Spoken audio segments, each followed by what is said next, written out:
Merci, Monsieur Becht. Oui, merci Madame la Présidente.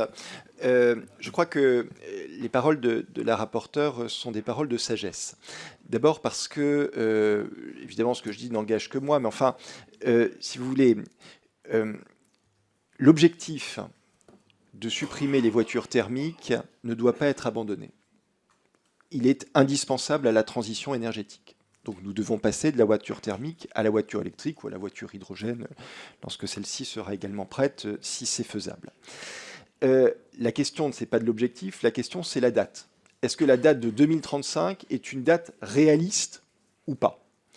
Ce qu'on constate aujourd'hui, c'est que sur le marché européen, nous n'avons pas encore suffisamment de voitures accessibles en termes de pouvoir d'achat à nos compatriotes, et notamment nos compatriotes ayant des revenus les plus modestes.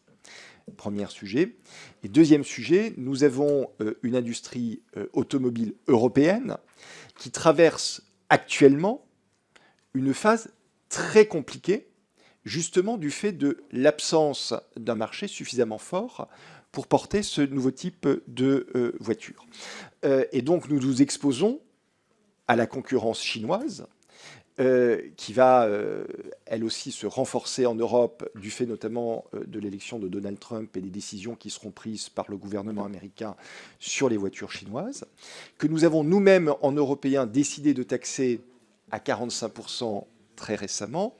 Et donc nous avons une question, c'est de savoir est-ce que nous pouvons concrètement faire face à cet objectif de 2035. Est-ce que cet objectif de 2035 doit être une obligation de moyens ou une obligation de résultat? Je pense que vis-à-vis de l'industrie automobile, il est urgent d'en discuter avec le gouvernement et je pense que surseoir à statuer sur cet article actuellement serait une position de sagesse. Merci. Madame Ozen.